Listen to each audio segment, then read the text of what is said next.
Date announce करी नहीं, उनको पहले ही पता लग जाता है। वो कॉन्फिडेंस से कहने लगे अमित शाह कि 300 से ऊपर जाएंगे। ये जो कॉन्फिडेंस कहाँ से आता है? ये कॉन्फिडेंस जब भी आ सकता है जब आपको पता है कि नकल चलानी है भाई, गड़बड़ ना हो ईवीएम मशीन में। तो आप कैसे कह सकते हैं कि 300 आएंगे आपके?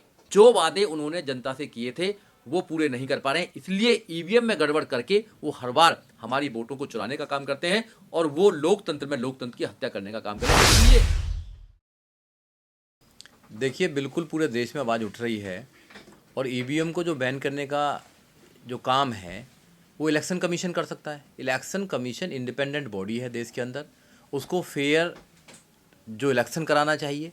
मगर ईवीएम और जो पार्टी है, मौजूदा पार्टी, जो मतलब जो आपका इलेक्शन कमीशन और मौजूदा पार्टी है, सरकार है, वो आपस में मिली हुई है और आपस में मिलकर वो देश के अंदर खिचड़ी पका रहे हैं और देश की जनता की वोटों को लूटने का काम कर रहे हैं। जब तक कोई अच्छा इलेक्शन कमीशन नहीं आएगा, उसका कोई अधिकारी अच्छा नहीं आएगा TN सेशन की तरह, जब तक ये उम्मीद मुश्किल है कि यहाँ फेयर इलेक्शन हो सकेगा।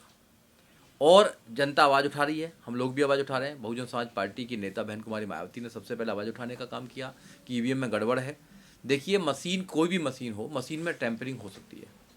ये मेरी घड़ी है, ये ना वाईफाई से चलती है ना कुछ चलती है, मगर ये मेरे अकॉर्डिंग चलती है। जितना भी मैं अलार्म भर देता हूँ जब भी वहाँ पर काम होता है, तो इसमें मॉनिटरिंग हो सकती है। और जब मशीन में मॉनिटरिंग हो सकती है तो मशीन में टेम्परिंग भी हो सकती है। तो जो लोगों की आशंका है, बिल्कुल वो सही आशंका है कि कहीं ना कहीं ईवीएम में कुछ ना कुछ गड़बड़ है। पर ये आशंका आपकी कब से जग जाहिर होने लगी? पहले से? देखिए, जब से होने लगी है, जब इलेक्शन कमीशन की डेट जो मौजूदा सरकार है, बीजेपी के लोगों को पता लगने लगा। पहले ही डेट अनाउंस करी नहीं, उनको पहले ही पता लग जाता है। वो कॉन्फिडेंस से कहने लगे अमित शाह कि 300 से ऊपर जाएंगे। ये जो कॉन्फिडेंस कहाँ से आता है? ये कॉन्फिडेंस जब भी आ सकता है जब आपको पता है कि नकल चलानी है भाई। मेरे 70% नंबर जब भी आएंगे, जब आपका नकल चलेगी तो जब भी 70% आएंगे। नहीं तो अगर आपका टेम्परिंग ना हो, गड़बड़ ना हो ईवीएम मशीन में, तो आप कैसे कह सकते हैं कि 300 आएंगे आपके? तो कहीं ना कहीं अपने कामों पर, वादों पर भरोसा तो उन पर भी होना चाहिए। अगर कामों पर, वादों पर भरोसा होता तो जो वादे किए उन्होंने आज तक जनता से एक भी पूरा नहीं किया। कितनी सारी योजनाएं बनाई, शाइनिंग इंडिया, कौन कौन सी इंडिया बनाई है, ठीक है, आगे बढ़ेगा इंडिया, पढ़ेगा भारत। कोई भी एक भी योजना मोदी जी की अगर सफल हुई तो बता दीजिए। केवल मंदिर की राजनीति, केवल धर्म की राजनीति, केवल अंधविश्वास की राजनीति, केवल नफरत की राजनीति से वो देश को आगे बढ़ाना चाहते हैं। जो वादे उन्होंने जनता से किए थे वो पूरे नहीं कर पा रहे हैं, इसलिए ईवीएम में गड़बड़ करके वो हर बार हमारी वोटों को चुराने का काम करते हैं और वो लोकतंत्र में लोकतंत्र की हत्या करने का काम कर रहे हैं। इसलिए कुछ संगठन, कुछ वकील लोग और सारे लोग ईवीएम को बंद करना चाहते हैं। और एक आधार और ईवीएम को बंद करने का भी कि जिस देश ने ईवीएम को बनाया था, आज उन देशों में भी ईवीएम बंद है। ईवीएम से वहाँ चुनाव नहीं होते हैं, बैलेट से चुनाव होते हैं। तो बैलेट से यहाँ भी चुनाव कराया जाए, कोई प्रॉब्लम नहीं है। पर वकील साहब, आपको नहीं लगता कि जैसे जो पार्टियों के नाम आप गिनवा रहे हैं, एक स्टेटमेंट दे दिया फिर निकल गए, फिर अपने मुद्दों पे बात करने लगे? अगर ईवीएम इतनी बड़ी समस्या है तो इसको ध्यान से नहीं लेना चाहिए या सिर्फ ऐसी एक स्टेटमेंट? नहीं, बिल्कुल आपकी बात ठीक है कि जो पार्टियां हैं वो सीरियस नहीं है। अगर पार्टियां, विपक्ष अगर सीरियस हो जाए तो इस देश में कभी भी ऐसी सरकारें नहीं बन पाएंगी जो धर्म के नाम पर देश में कुछ गड़बड़ करना चाहती हैं। विपक्ष सीरियस नहीं है और ये जो सरकार है, सरकार की मैं इसको सफलता बोलूँगा कि जो अंग्रेज़ों के, बिल्कुल अंग्रेज़ों को कॉपी करने वाले लोग हैं वो, क्योंकि अंग्रेज़ों की काफ़ी गुलामी की है उन्होंने, क्योंकि उनके पूर्वजों को कुछ वहाँ से वो भी मिलती थी, पेंशन भी मिलती है, तो अंग्रेज़ों को फॉलो करते हैं। अंग्रेज़ों ने भी फूट डालो शासन करने का काम किया और ये भी फूट डालो शासन करने का काम करते हैं। छोटी छोटी पार्टियों में बांटकर, ईडी और सीबीआई का डर दिखाकर इकट्ठा नहीं होने देते हैं। और जब तक विपक्ष इकट्ठा नहीं होगा, जब तक बात बनने वाली नहीं है। बीजेपी इस देश में ज़्यादातर लोगों को रिप्रेजेंट नहीं करती है। विपक्ष के पास ज़्यादा वोट हैं। अगर विपक्ष इकट्ठा हो जाए तो बीजेपी को उड़ाने का काम करेंगे। बीजेपी तो भाग जाएगी यहाँ से। हमारी फूट और हमारा अलग अलग ताकतों में बढ़ जाना ही बीजेपी की जीत है। बहुजनों को इकट्ठा होना चाहिए, एक प्लेटफॉर्म पर आना चाहिए। और जो बाबा साहब डॉक्टर अम्बेडकर का सपना था, जो माननीय काशीराम साहब का सपना था, उस बात को अपने गले लगाकर, अपने सीने पर लगाकर, अपनी पार्टी को वोट देकर पार्टी को आगे बढ़ाना चाहिए। जब भी हम जीत सकते हैं, जब भी इस देश में हम सत्ता प्राप्त कर सकते हैं।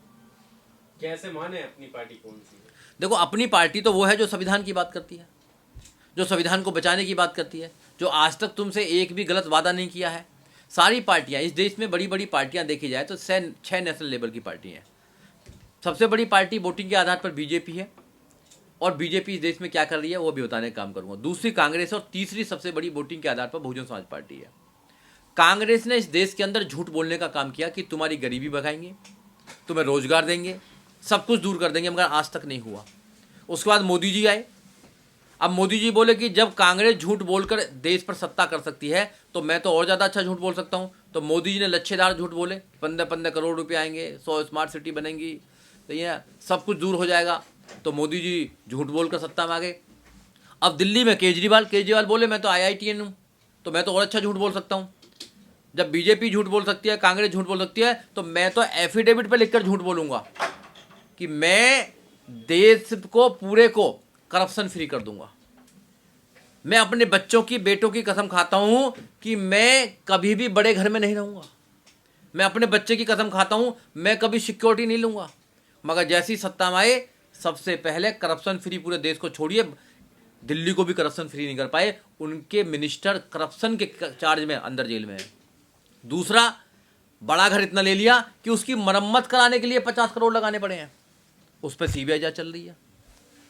पर्दे भी 8-8 करोड़ रुपए गए हैं। और जो कहा कि मैं कभी सिक्योरिटी लूंगा, 2-2 स्टेट की सिक्योरिटी लेकर चलते हैं, पंजाब की और दिल्ली की।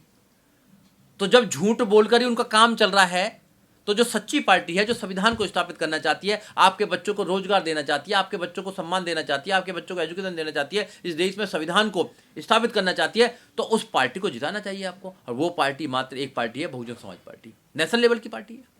ये 3 भी नेशनल लेवल पार्टी है, और भी अगर कोई और नेशनल लेवल की पार्टी हो तो बताइए आप।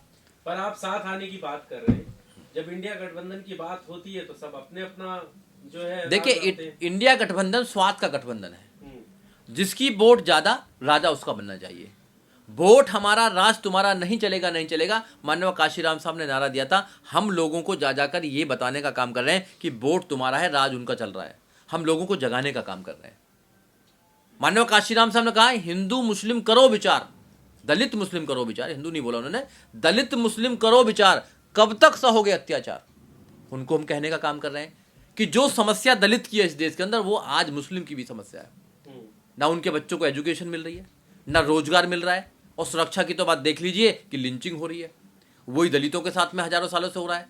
ना उनको एजुकेशन दी गई, ना रोजगार दिया गया, और कहीं भी उनको मूंछों के नाम पर कत्ल कर दिया जाता है। मटका छूने पर जब कत्ल किया जाता है। समस्याएं एक सी हैं। जब दो समाजों की, जो बड़े समाज हैं, उत्तर प्रदेश में देखा जाए तो 50% से ज्यादा है दोनों समाज। अगर ये दोनों समाज एक प्लेटफॉर्म पर आ जाए तो किसी के तीसरे की जरूरत ही नहीं है।